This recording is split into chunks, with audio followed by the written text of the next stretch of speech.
Hello, everyone, and welcoming to Growing Together, a gardening podcast with me, John Lamb, and Don Kinzler, a lifelong gardener and the North Dakota State University Extension horticulturist for Cass County. Don, how are you doing? I'm doing great, and I'm excited about today's podcast because we get to talk about shopping in a garden center.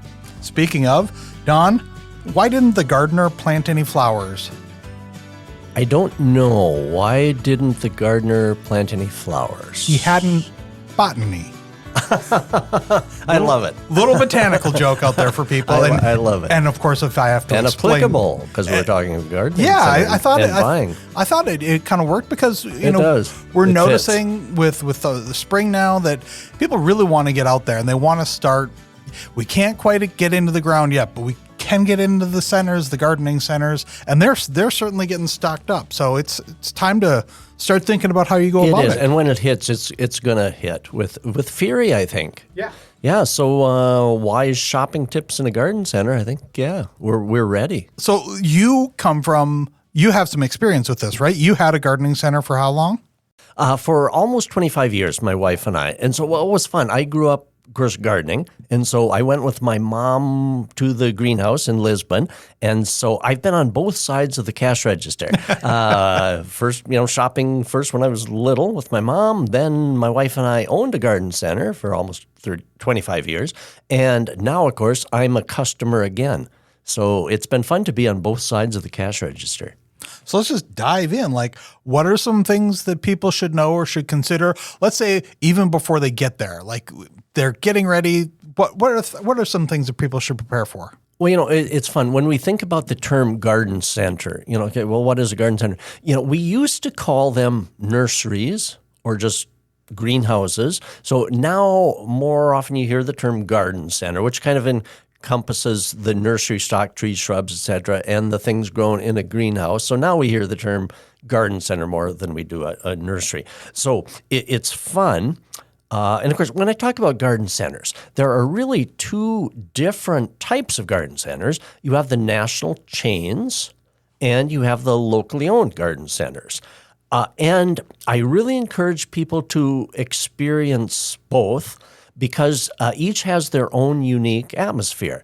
And especially the locally owned garden centers, they are staffed with people that are often trained in plants and gardening, and they oftentimes have the experience to help advise.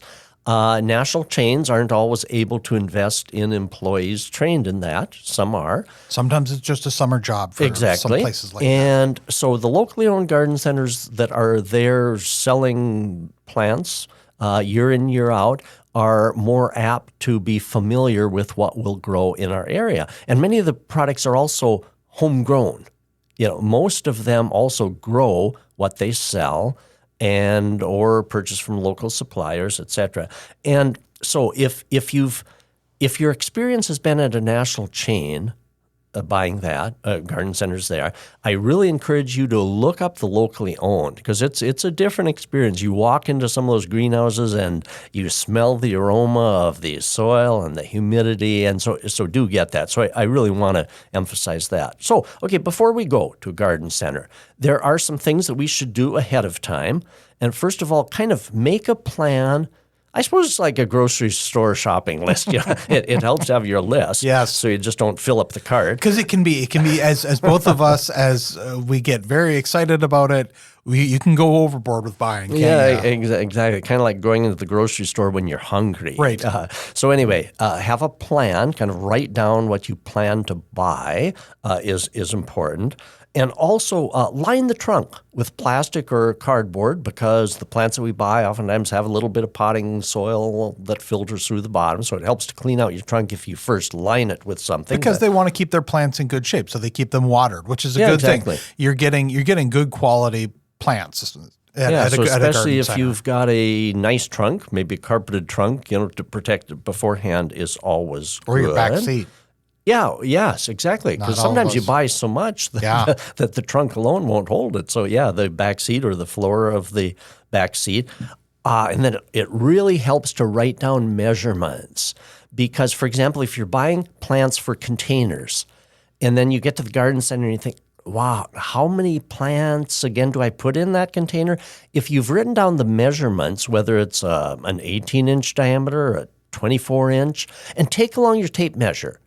And so then you can, when you're looking for the plants, you can pull out your tape measure and say, oh, yeah, okay, my planter is 24 inches, so sure, I'm going to need this number of plants to fill that. It really helps. If we try to do it from memory, we can really make mistakes, and by too many or too little. And also, if you're going to buy shrubs for like a new landscape or even a perennial garden, it helps if you've written down ahead and bring it in on paper, the dimensions of that. You know, it's interesting. Sometimes, and I mean, I've done this too, so I'm not being critical at all. Sometimes when we would have customers come in and they would say, let's see, I've got a space from about, here to there, about that much space to fill in. And, well, sometimes we don't always remember exactly. And so it's much more difficult to advise for the employees there at the garden center. It's difficult for them to advise how many shrubs you ought to have if we're just kind of guessing a little bit. So those exact dimensions are really important for perennials, shrubbery especially. And so that'll really help. And also when you go to a garden center, I've been mentioning shrubs, perennial flowers, annual flowers. For new gardeners, people that are new to this gardening, it's important to know 4 basic terms. An annual flower is a plant that's only going to live for that growing season. It dies when killing frost comes. So those are things we put in containers and pots, planters, and also annual flower beds versus a perennial. And, of course, when you go to the garden centers, you'll see big signs, perennials, annuals, vegetable or even plants. A different house. Sometimes they'll be in different houses. Be in a different greenhouse, exactly, or a different selling area. And, of course, perennials are plants that will come up each year. They're winter hardy, and so they'll come back each year. And, of course, a tree is basically something with a single trunk. Mm-hmm. Shrubs are multi-trunked, generally, different height, but generally multi-branched. And so important to kind of know that terminology. Also, it's interesting. Of course, the spring is a busy time in a garden center. So the best days of the week to shop are, if you can, Monday through Thursday. Those are the days when it'll be a little more leisurely. The weekends, Friday, Saturday, Sunday, are busy. Especially if you need a little help or have extra questions, the employees at the garden centers will have a little more time during those days, Monday through Thursday. So if you can at all, sometimes it's fun to go on a Saturday and the place is just busy, wall-to-wall customers, and that's fun too. But you're less likely to be able to find some help if you need individual help. Well, and also if you plan on getting a lot, you're gonna want to pick up a cart. And once you get a cart and you're going down the aisles, if you run into another person with a cart, you have to kind of move around to make way for everybody. If you're there when it's really, really busy, so especially if you plan on going there and picking up a lot, you may want to. That's a good point, because greenhouses, in which they actually grow things, and many of the local garden centers sell out of that same growing greenhouse. Those greenhouses oftentimes don't have very wide aisles because you've got to maximize the growing space. Yeah. And so oftentimes they don't have very wide aisles, logically. And so, on a busy weekend, it can be kind of crowded in there. But that's okay too. But, if you can shift your shopping to Monday through Thursday, helps. All right, well, we're going to take a quick little break. We've got a lot of great information so far.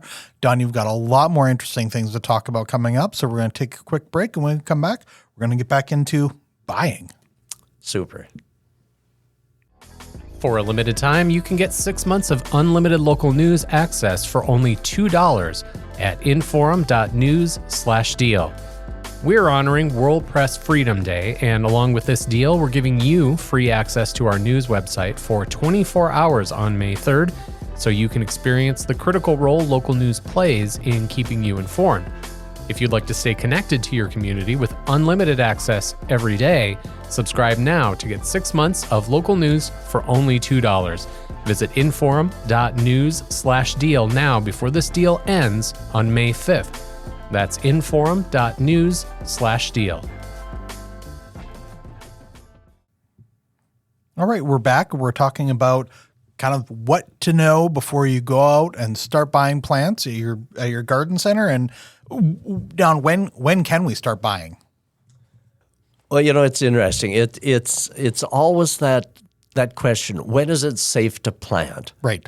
Spring is so tricky because we get those late frosts, and we don't want to be fooled by a false spring. Sometimes we can have a really, really nice April, and it can lull us into a false sense of security. And then, of course, we have our May frosts. Yeah. And so the 10-day window that I like for planting, things like flowers, vegetables, the things that are frost sensitive, I like the 10-day window from May 15th to May 25th. Okay. Chances of frost are much less. But that doesn't necessarily mean we need to wait to buy. Okay, we can start shopping earlier because some things can be planted earlier. So when is it kind of safe, or when should we start buying? Because it's not like there's a hunting opener and fishing opener where there's an actual date where it's okay.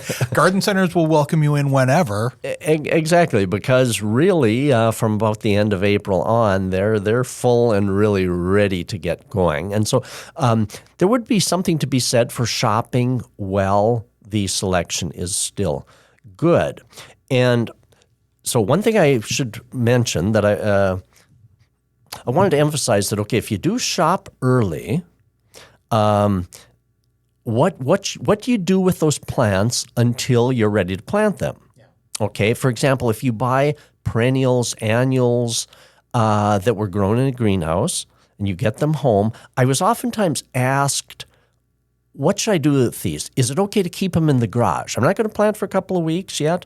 Is it okay to keep them in the garage? And the answer is no.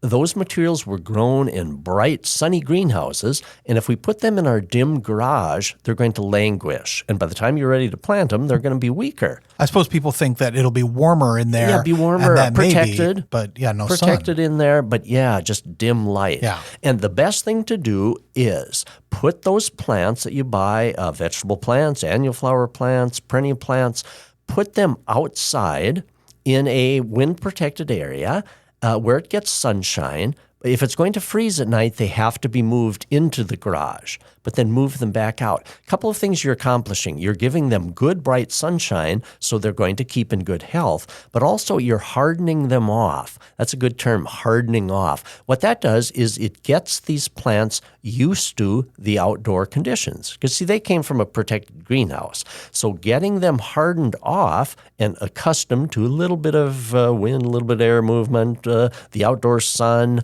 and air movement, they'll become a huskier plant that will actually transplant better. So I guess that's kind of like dipping your toe in the water. Yeah, exactly. And I guess that's another case for maybe shopping early, because you'll have time to harden these plants off, get them used to your own yard conditions.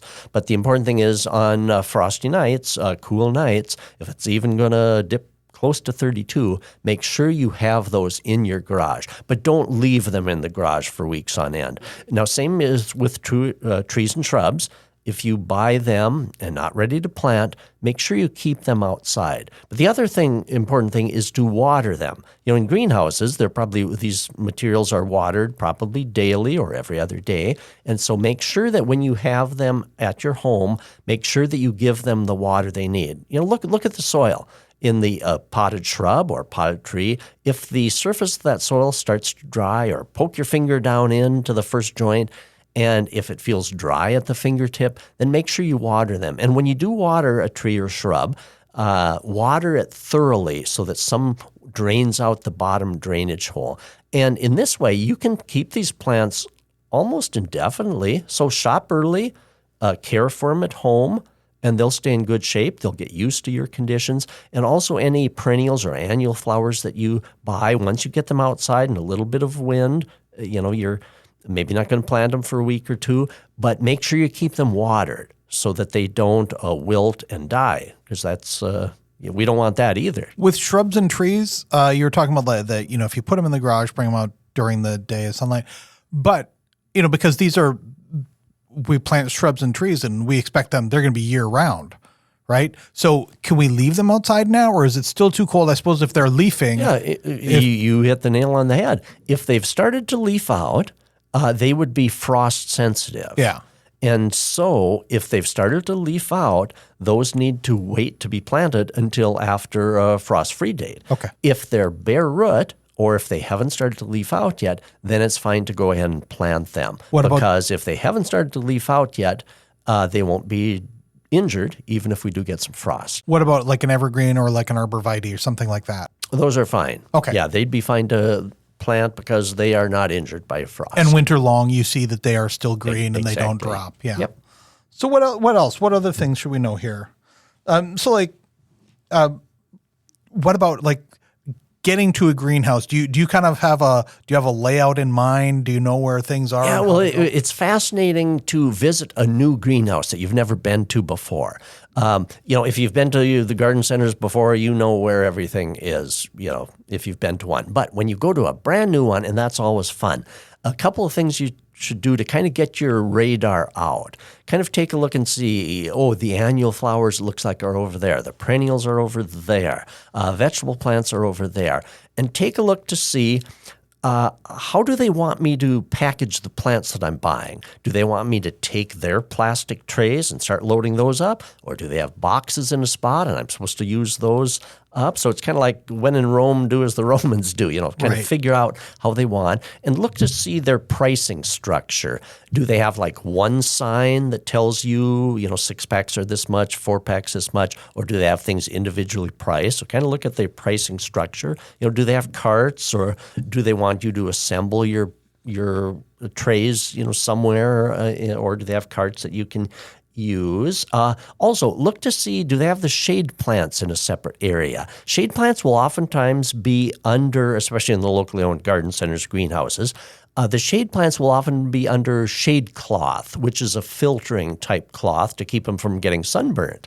And so take a look where those are. So you'll be able to see that from across the store. Probably you just look up and you look up and see, there's shade cloth over there. That's where the shade plants are located because a good tip. They're imitating the shade that you'll be planting them in. So that's always nice. Oh, and plant tags.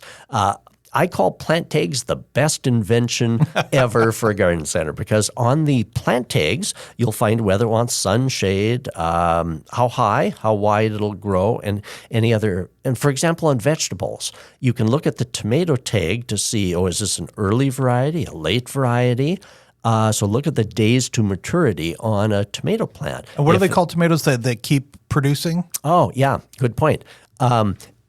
Tomato tags will say if it's an indeterminate plant or determinate. The way I remember them is an indeterminate tomato will grow indiscriminately. It will keep producing vines, and they're good. They'll keep producing vines and fruiting way into the end of the season.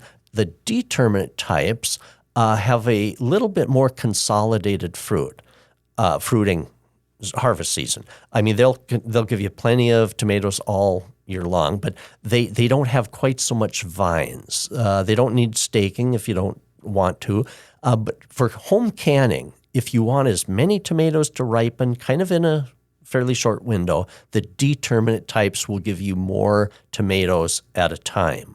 So this is an interesting thing because, but then, talking about tags, if you are somebody who needs reading glasses, don't leave them at home. I been there. Well, I know. Yeah, me too. You want to go there, and because you're going to be looking at all these tags, and you really want to read and be sure that what you're getting is the best one for you and for your yard. I mean, yes, and so absolutely. Yeah, both for the information and for the price. Yeah, because they can be really small. I've done that. I've left my reading glasses home, and I've had to ask my wife, Mary, what does this say? Yeah. And so, other than taking along a spouse that doesn't need glasses, do take your glasses a lot. And so, of course, then, too, we could talk about some things to look at. When you're looking at, like, an annual flower, what's a good one? Sometimes I'd have customers ask me, pick out some good geraniums for me. Well, some things that we'd look at for, like, an annual flower, petunias, marigolds, geraniums. Make sure that the leaves are nice and green and healthy so that they're well nourished. Look for stocky plants that aren't leggy. And perennials, perennial flowers. Look for also ones that are nice and just stocky, good green color without yellowing on. And in perennials, I look for those that have like multiple stems coming out from the base. Okay. Because those can even be divided a little bit. And so, and vegetable plants, look for tomato plants that are a good green color and that don't have yellowing. That indicates that maybe they could have used some fertilizer. Some people with tomato plants will not want to buy tall ones because, the idea is if you plant it and it's still relatively young and it's really tall, it could tip. It could get wind damage. Thoughts on that? Yeah. Tomatoes are kind of neat in that they're a little bit different than other plants. If you buy a tall tomato plant, what you can do easily is plant it really, really deep. I call it plant it up to its ears. The upper, kind of almost the upper leaves. You strip off the lower leaves. Okay. And you plant it, bury the stem, because tomatoes are unique in that they'll root from all along that stem, and so you get a better root system. So when a person plants a tomato plant, no matter what the size really, the height, is planted deep so that the only thing sticking out is a fairly compact little upper portion, and that won't whip in the wind as bad. Plus, it'll get a better rooting. If you see something that's got a good sturdy stem and it's a little taller, don't be scared off. Yeah, just take off the lower leaves, plant it deeply, and you'll actually get a better tomato plant. Now, that doesn't work with other types of plants. So generally, we don't want something too tall and too leggy on other vegetables. For example, pepper. That does not work on a pepper. When you're talking about flowers, something like geraniums, the last time I was out with my girlfriend, we were looking at flowers, and I was picking out things that were already flowering. Do you want something that's already flowering? Because then does that mean that flower will be spent? Or do you look for things that are flowering? Or do you look for things that have maybe more the potential to have really good flowers? Flowers sell plants. Yes. And I got to tell you a story. Okay, I mentioned I would go buy plants with my mom. Yep. Okay, and of course, flowers sell. When we would get our petunia plants, marigolds, geraniums plants home, the first thing my mom would do when we're planting is she'd remove all the blossoms. And I was shocked. My gosh, there's flowers there. We get to enjoy them now. But my mom would, my mom would pinch off the flowers because she would say that would allow the energy to go into building a bigger plant. And it does. And so I've done that ever since. And I've even planted out petunias, just as is. They're blooming. They got a couple of blooms on. And right beside that, I've pinched off all those blooms. A world of difference. Really? It does.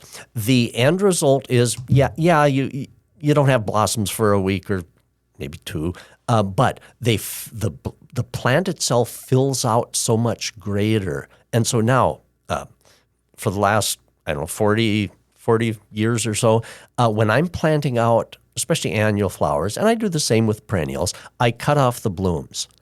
And it's interesting, some of the botanic gardens, when they're planting out things, they'll, unless they need an instant color, they'll cut off all the blossoms. So I just take a scissors and cut everything off, and it works beautifully.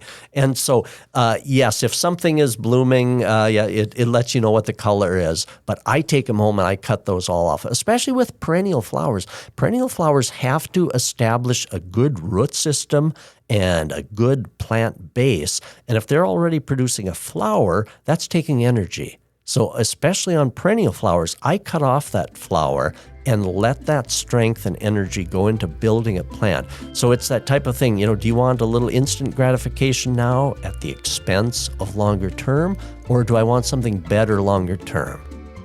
All right, that's good information to know.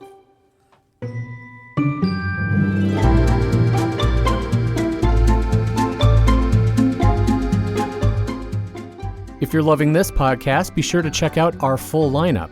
From news and local politics to sports and true crime, find your next great listen right now at inforum.com/podcasts. That's inforum.com/podcasts. Okay, Don, we're going to talk about garden center etiquette. And as we've talked before earlier in the show, you have been on both sides of the cash register, as you say, both as an owner and as a shopper. So you know maybe better than others. What are the do's and don'ts? What are things to look out for and things to avoid while in the garden center? Yeah, and see, that's what's fun is because when I'm shopping, I do some of these things. And when we used to own the garden center, I observed people doing some of these things. So I thought it'd be kind of fun to talk about garden center etiquette. Well, we talked about reading the plant tags. Okay, now the plant tags are down in a pot. And of course, it's hard to read unless you pull out that plant tag, and so you can take a good look at it. So, because oftentimes they're down in there. But when you pull out a plant tag, make sure it goes back in the pot from which you got it. And here's the reason. Okay, when we had the garden centers, would be cleaning up after a busy Saturday, and sometimes, my gosh, there's 2 tags in a tomato pack, 2 different tags. Yeah. So which is it? And okay. But when I'm shopping and I pull out a tag and to read it, sometimes oh golly, which pot did I get that out of? Well, sometimes it's the only pot that doesn't have a tag, so then it's easy. But so anyway, I need to be very careful that I put that tag back in so that we don't have 2 different tags in the same pot and then wondering which it is. Or a pot with no tags. Or a pot with, yeah. And especially then what variety when you is get that? to something like so tomatoes. Is that an early tomato or is that a tomato that's not going to ripen until way the end of the season? So anyway, making sure that we put those back. And also if you pick up a plant to kind of look at it, to examine it, make sure you put it back in the same tray. For example, there may be a whole tray of early girl tomatoes, and beside it might be a later variety. Try to put it back from where you got it, just so it makes it kind of easier for the other people to shop. So that's important too. And of course, be gentle with the plants. Sometimes they're clustered together, all together in a tray. So when you do take one out to kind of examine it, make sure that you kind of put it back in gently so that the next customer doesn't get a broken especially something plant. Like I think of, so especially some annuals where they're, all the cell packs are all close together and they can be kind of clumsy pulling them out. But then, if you pull them out too fast and they get tangled up, you rip leaves and that's not good. Yeah, exactly. So it's kind of to try to exercise a little bit of care on those. With that, like let's say we're talking about bigger plants and, you want to have something that's got a good root system, but you want to be careful of something that's not root bound, where the roots are growing. The plant has been in that pot, whether it's a small pot or a big pot, for so long that the roots are just all encompassing around. Is it okay to pull up a little bit and look at the roots? I love that question because I am asked that. I'm asked that by customers and say, well, is it okay if we kind of pull it out and look at the roots? Will the garden center owner frown upon that? And no, I think it's fine. I hope I'm speaking for the other garden center owners that it's fine. So, for example, if you want to know if a petunia plant in a pack is really, really overly root bound, and a little root bound is fine. Yeah. That's fine. But a person can look at the roots to see, are they white and healthy and vigorous, or are they brown and starting to rot? Because if a plant has been on the shelf too long, it could be starting to go downhill, especially later in the season. And the soil may be wet on top, but the roots may still be. And so as long as you're very, very careful to take them out, put them back in, a person doesn't want to disrupt the plant. So that's the main thing. Now, one thing that I used to get kind of a kick out of, is one thing that maybe is we should not be doing, and that would be like a pack of petunias, to pull one out of one pack, and you like that one better, so that you out of a 4-pack, pull one out and grab a little nicer one out of another pack and kind of create your own 4-pack. That's not good because it's just that just doesn't work. And make sure if you do check the roots on something, make sure that you put it back in the pot, And some of those are just kind of, but sometimes you see it all. Well, With roots, can you also tip the pot? Can you see from the bottom where the drainage hole is? Yeah, there like oftentimes you can. if roots are coming out Yeah. there, is that kind of maybe a sign that you oftentimes you can see the roots from the drainage hole. So yeah, I don't want to recommend that everyone start pulling plants out of pots, especially if you're dealing with trees or big shrubs where exactly. So we don't want to do that. But this is maybe a little more important later in the season when you're filling in some plants and you want to see, are these annuals still kind of fresh? Is the root system good? So again, I want to make sure we don't think that you need to check every plant you're buying, but that's especially later. And so the other thing too, in springtime, be patient in a garden center. It's fun just to soak in the ambiance of the garden center, but it's busy. Yep. And so we all need to be patient. Sometimes there's lines at the cash register, but it's kind of fun. You can visit with other gardeners and kind of see what other people are buying. I've run into friends at garden centers before. So we all exercise a little patience too, because it's a busy time of year. Oh, and kids love to run up and down the greenhouse aisles. But those benches, greenhouse benches where plants are grown can be right about at eye level. And so we need to watch our kids because it's a fun place, or maybe they can play hide and seek under the benches, but that can be dangerous. There are hoses oftentimes around that could be tripping hazards, in the wrong place. So we need to watch our kids, that even though it was fun, and of course I was a fun-loving kid, but we do need to watch them because sometimes those greenhouses can have areas that could be hazardous. And also, if you've got some greenhouses where they have maybe like a bit of uneven pavement or something like that, or especially if it's outdoor, if you've got an outdoor garden center where the ground, may be a little muddy or something like that, you don't want to have kids fall or anybody exactly. fall. So we want everybody to have a good experience, kids as well as adults. And so when we're kind of talking about those things and etiquette and different things, there are some suggestions for new homeowners. Okay. People new to gardening. Yeah. It's usually recommended to, if you've got a home that you're starting to plant things into, start with the trees first because they're more expensive than the other plants. So you maybe want to budget for that. But also they take longer to establish. So get the trees going. Then maybe work on shrubs, add perennial flowers, as your budget allows. Annual flowers that give that quick all-season bloom. Annual flowers can be used the first few years until your other landscape gets established. And annual flowers are less expensive than perennials, trees, shrubs. So concentrate on annual flowers in pots, planters, flower beds to give you the sense that you're having good stuff happening in your yard while the trees, shrubs, perennials you get those immediate impact of that's fun. Color. Yeah. So make sure you concentrate on annual flowers. Along that line, like with planting trees first in your yard or in a developing landscape, what time of the year should we be planting trees? Because here we are, we're in second part of April.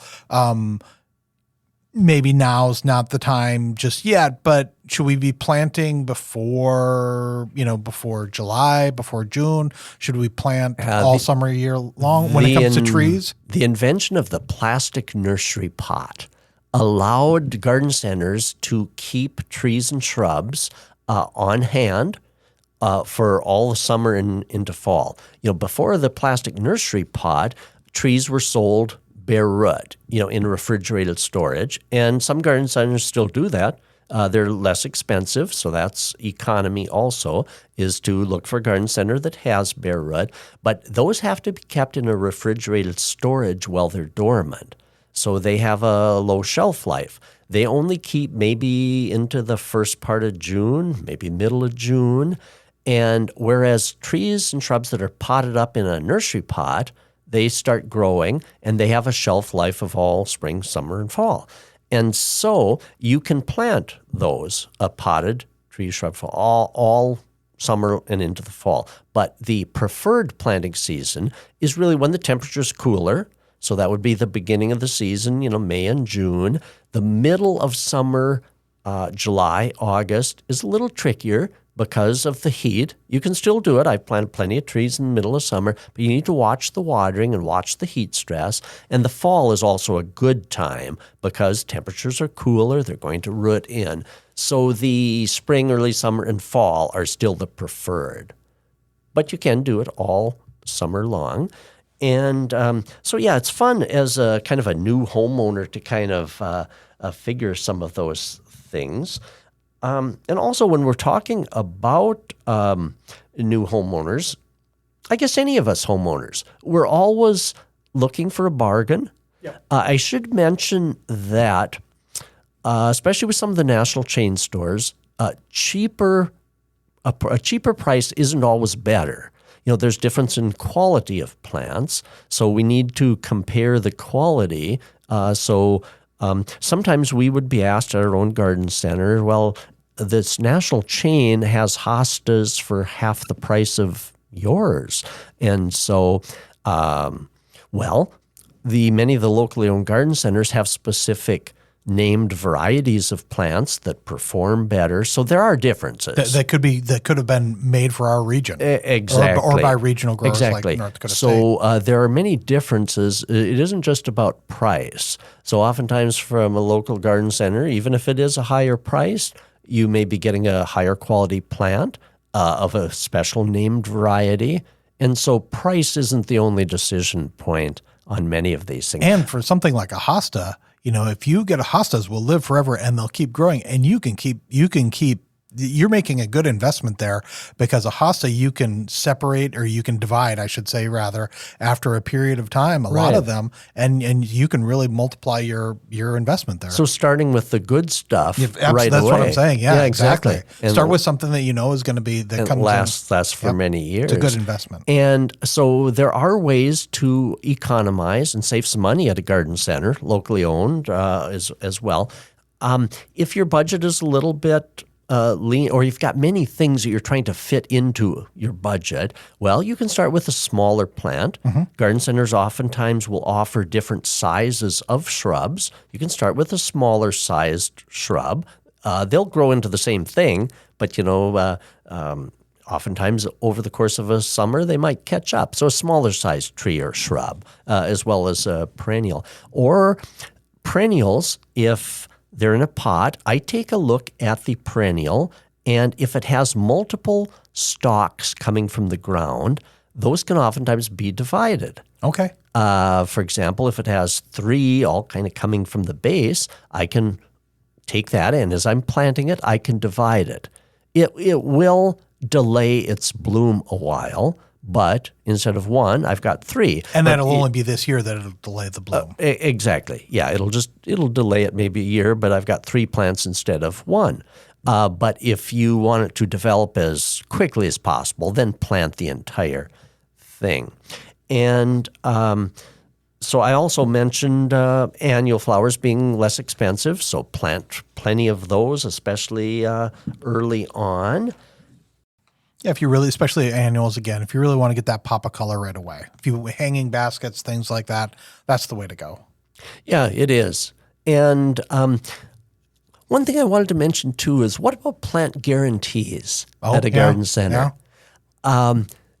Now it's interesting. You would almost think that me as a garden center owner, when we had that, or as a shopper, you'd almost think that I would be in favor of plant guarantees. But in my own mind, I can't guarantee life. I can't guarantee that I'll be alive next year. And to expect a garden center to guarantee that a plant is going to live for a year, I think is an unrealistic expectation. I mean, if they want to offer a guarantee, that's fine. Some offer a half-price guarantee for a year. But I don't base my purchases on whether they're going to guarantee it, because there's too many things that's beyond their control. If they do, that's fine. One thing I do get a kick out of is, I shop at many garden centers. When I shopped at a national chain, on their receipt, it said these plants are guaranteed for 1 year. And what I had bought was a petunia.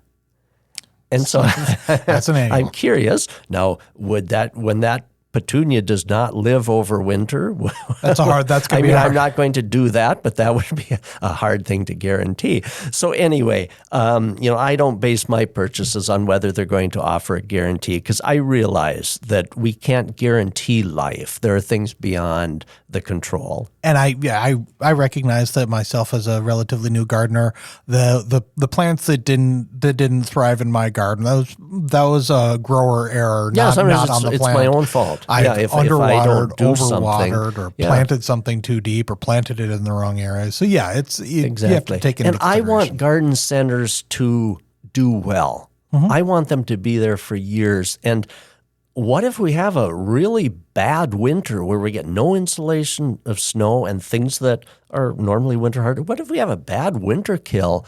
I don't want the garden centers to have to pay everyone for something that was just Mother Nature. So I want garden centers to do well because I want to continue shopping at them. How about, so we've made our selection at the garden center, we've got them in our car, we've got the plastic down in our car. What do we do when we get our plants home? Okay, when we get them home, if you're ready to plant them, one of the first things that I do is water them. Whether it's a perennial tree shrub that I'm going to be taking out of the pot, I water them even right before away. You take them out of the pot? Before I take them out of the pot, because they slide out easier. Oh, good point. Yep, and the soil will stay intact. If it's a little bit dryish, the soil can come apart easier as you're taking it out. So I always water them first, and then they'll slip out of the pot much easier.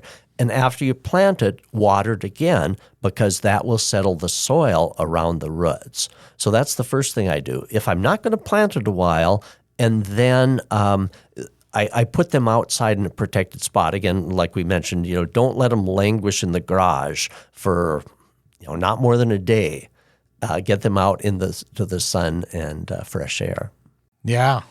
One of the things that we've talked about is we talked about one of the great inventions was the garden tag. When we get home, I know Sam, my girlfriend, she's kept this binder of the tags, which is great to help us remind us like what we have, especially early in the year when you see something coming up, we're like, what is that again? We forget. That's something we've picked up. Do you do this too, where you keep the tag? Maybe you keep a little kind of like a scrapbook and. Yeah, I do. And I think some gardeners can probably relate to this. Okay, sometimes when I'm planting something, whether it's annual flowers or a perennial, I'll take the little tag out and I'll put that right beside the plant, down in the dirt. Yeah. But that doesn't last long, and then the fall of the year, you've got those tags kind of out and around, or they crack after a season if you have it by a perennial, and then it doesn't last long, and half the tag is broken off. The part with the name cracked off. Yeah. And so anyway, a much better plan is to put those in a binder. So that's what I've started doing, kind of a photo binder with all the clear pockets. Yep. And that just makes a really good journal to keep those plant tags somewhere other than out right beside the plant. Because those tags really aren't meant to be long-lasting out there.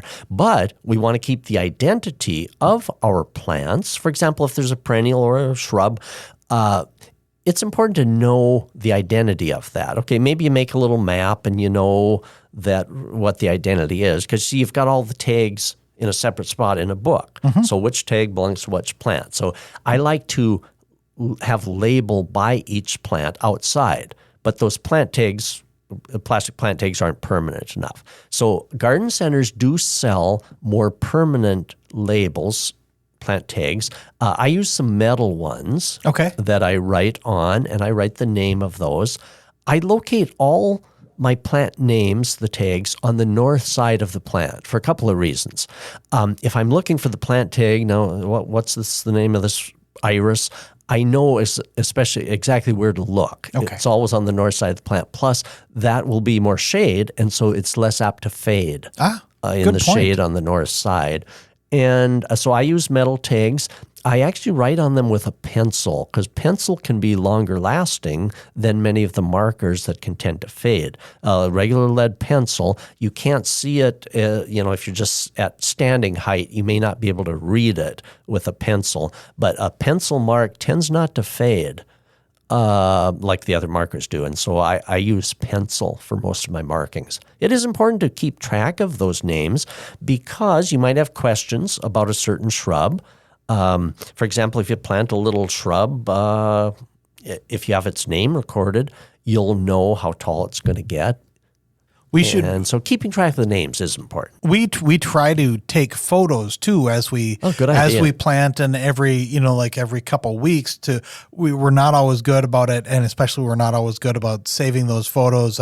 But that brings up maybe an idea now, is that when we take a picture of that tag, take a picture of where we planted that plant, and then, maybe in a month we come back and take a picture of it again, so that we kind of have this documentation of, well, this is what to expect as it grows in the season. This is what to expect. This is what it is. And this is a reminder, because we like I said, we can forget about kind of some of the things that we put also, in our garden. It's neat to see kind of these before and after, kind of like a Facebook memory, that pops up on your Facebook. It's kind of fun to see plants that you planted, during the current season, and then a few years down the road, it's kind of fun to see how they develop and fill in. It just makes kind of a neat photographic journey.